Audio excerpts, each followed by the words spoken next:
issues that you address are based on the perception of some of the people who participated in the research, culture overlapping national identity. Mm-hmm. Taking into account that, for example, many of the dances that are there were born after the Republic was founded, and they are based on many of the colonizer traditions. Even La Cholita Paseña, all the clothing, it's Spanish-based clothing. It's not. Yes. It's not. It's post-colonial, not pre. And you mentioned that, for example, the identity of the Aymaras or the Tiahuantinsuyo is, I don't know how to summarize put my question more concretely. If culture is taking this identity through a neoliberal perspective, how the fact that going back to the cultural identity that actually dismantles the idea of national identity would impact the recovery of culture, because it would need to break also most of the conflict that Latin American countries have in terms of their national identity. There's a lot of... In relation to what, I'm sorry? All politics are based on international conflict, problems of land between Chile, Bolivia, and Peru, for example, while all of them share the Andean, Tiahuantinsuyo, Inca culture. If there is a tendency to read indigenous origin moving outside national identity, how do you see if they even perceive that conversation as possible? I don't know if I was thinking while I was asking you the question, but I don't know if you understand me. Mestizos are using national identity and trying to, through the influence of neoliberalism, create this intellectual property based on this national identity. That's what I got from the presentation. The one intervention that I make it visible was from this indigenous person when he was questioning the national identity based on his identity of the Tiahuantinsuyo when you show the map. Besides this one single person, how did you read something else that can go as far as challenging national identities to recover a cultural heritage? Is that okay? I think I understand the question. hopefully It's a good question. So first of all, the project is still very much in process, and so I don't claim to have all the answers in respect to this, but I do think that from what we've seen so far, that there is a very strong position on the part of the government. I mean, when it came to the devil dance, I mean, Evo Morales was also completely behind that kind of nationalist position. And I think that at this level of the government, that there's not a lot of room for kind of thinking of indigeneity that crosses borders, that there's not a lot of motivation, people don't get enthusiastic about that. If you look at the UNESCO, there's a particular category of UNESCO that's bringing together Aymara cultures in Peru, Bolivia, and Chile, but it's not actually under the same thing as the Convention of Intangible Heritage. And Richard Mujica, who also came to the workshop, worked with this group, and I talked to him at length about this cross-national project, and because basically nobody in Bolivia talks to me about this, right? In all of the heritage discussions, no one brings up this, there's this initiative between 3 countries together. Well, it's basically something that UNESCO pushed forward because they wanted it as sort of the poster child, the way it's supposed to happen. It's not supposed to be only nationalist things. That, but it's interesting that it ends up being sort of classified as something that's more UNESCO's than something Bolivians necessarily identify with. On the one hand, and the Guarani sort of discussion that came up in our examples, we had a Guarani sabio at the workshop, and he's the one who brought up this issue of the Guarani, the Guarani across all these, we consider ourselves the Guarani nation, and we're cross-sect, by all these different nation states, and that kind of discussion isn't necessarily. I mean, there's a certain level of. And I think that Nikki Fabricant and Andrew Canessa do some interesting work in this regard about performed indigeneity at the state level that is going on. And so you have the Tiwanaku alternative inauguration. You have this sort of level of performing indigeneity at the state level. But in terms of really recognizing the differences, I mean, even the Tipney's dispute is like completely, sort of. Splitting people who before supported Evo Morales, and it's precisely around the issue of prior consultation by indigenous groups.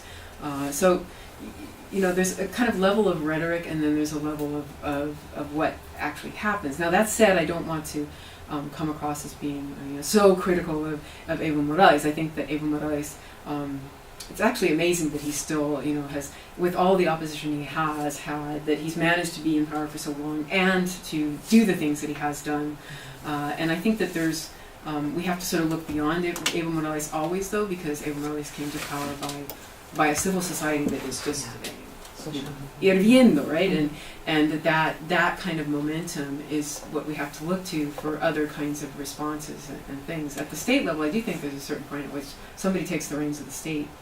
And it's really hard to the revolution from within the state. I think most people are talking about as being pretty difficult to do. And even things like the Ministry of Cultures. Let's talk about the sort of framework of where we talk about the issue of culture at the state level. They have a sub-ministry of decolonization within that. I mean, there's certainly a kind of language about it and these things, but when it comes to things like culture in the international sphere, it's about promoting tourism, it's about selling your culture. That said, one of the things that brought me to this project in terms of being really interested in this topic, is what I see as a kind of contradictory position that Evo Morales has taken in relationship to other areas of intellectual property. Because when it comes to seeds and the management of seeds, he invokes food sovereignty from the new constitution. And he has come out, as did Hugo Chavez before he died, against an article of the TRIPS agreement, the trade-related aspects of intellectual property. He comes out against, at least in rhetoric, he comes out against the article that permits the patenting of biological materials like seeds and leaving seeds to seed management to communities to take care of rather than being invaded by Monsanto. That said, I don't know if you follow the work of Nikki Fabricant, for example, in soy in the lowland regions. The genetically modified seeds are all over there, so it's not like he's been able to sort of hold back that either. So he really is kind of, how much can we expect of an anti-neoliberal position when you're in a world that is in anti-neoliberal structurally, right? In a world that's structurally neoliberal. Yeah. Sorry. I don't know if that answers. Yeah, it's perfect. It's following what you just said, but when you use the case of seeds, then assigning rights will preclude other people from producing those seeds. But in this case, about, let's say, the devil dance, if it's declared as a Bolivian dance, that won't preclude people in Chile or Peru dancing it, right? So the idea is they will have to say, this is a Bolivian dance, we are dancing a Bolivian dance. Or if Miss Peru used the custom, then the idea was she should have said that this is a Bolivian custom. The idea was not to preclude her from, let's say, wearing those customs. So I don't think like the analogy between signing rights to seeds and to other, this intangible heritage. is the correct. Good point. And did you want to add to that, or should I just? Yes, it's something about they're claiming their intangible heritage. Like, is it the indigenous heritage that they're claiming? Okay, so first, I thought you were like had the same question. Sorry, it's a little bit different. So, Mm-hmm. First of all, I do think that there are definitely differences between the seeds analysis and intent. There are certain things that happen when we talk about registration processes, bureaucratic processes that register cultural materials. There's a kind of tendency to reify them and to that it has to be a particular way, and as much as people may not want them to end up being that way. So it does affect it in a way that moves it into a different realm. And while it's not exclusive use, there's still sort of an economic capital. There's an idea of the economic capital behind that too. There's another question about whether or not this would ever make anyone any money. But there is an idea. I mean, people do have an idea that they're going to strike it rich by, oh, I can make this our heritage. And so there is a kind of hope of, we're finally going to find an economic response, even though no one's ever shown a sort of successful way that this has become like one community's. I'm trying to think here. One community might have done this. No, I can't think of it. In fact, in the case of the Kaiawaya, some of them were actually found it quite problematic that they had even more attention, because Kaiawaya have been studied and studied and restudied and studied, and they don't want to see foreigners coming there to study them, right?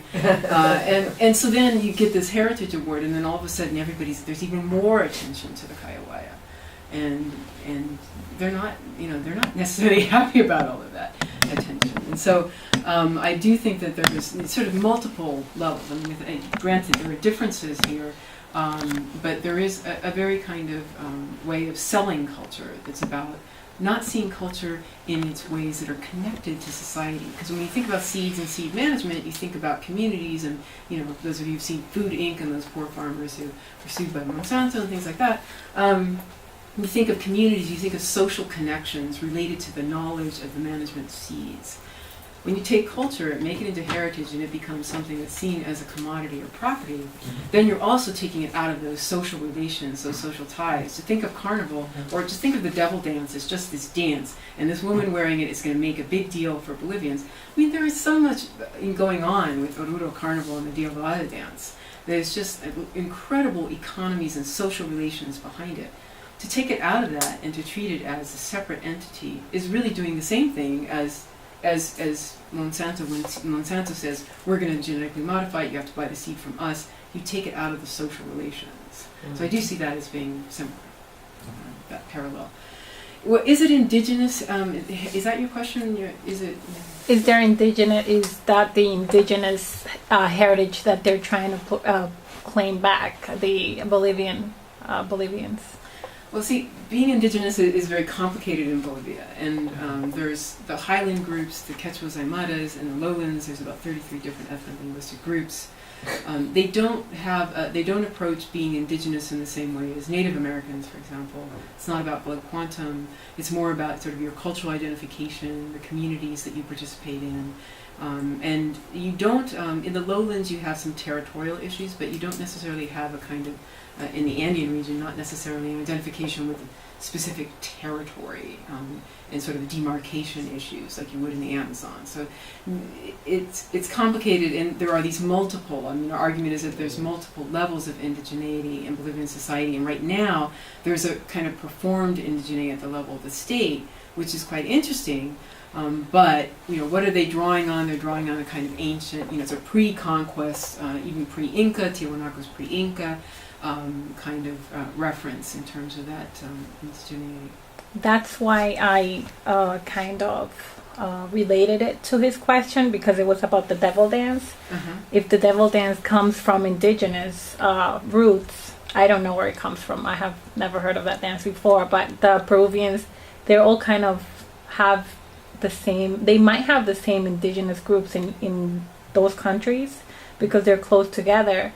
So how do they know that Peruvians don't have the devil dance as their They don't. dance? They don't. Yeah, so They to me don't. it's like, how can you claim this your dance, it could also be Peruvians' dances. So, but it's really, they don't, the Peruvians don't have it? The devil dance is a No. dance created by the miners. Actually, it's an interesting syncretism between some native traditions and Catholic Church, because there is the Virgin, the Socavon Virgin, who is the what they call the patrona of the miners. So originally, when they created this dance, they also have what they call the spirit of the mine, that is the Tio, who lives in the inside the earth. They have a whole what they call offer for the Tio, who is an image that they build or an altar that they build inside the mines. So they need to make offers to the Tio, and once a year the Tio overlaps with other beliefs and traditions of the spirits of the earth. And because the Catholicism thinks that the devil lives in the infierno, that it's under the earth, there was a syncretist overlap, and the dancing of the devil was a way to I don't know, to offer to the land, to the soul, to the land.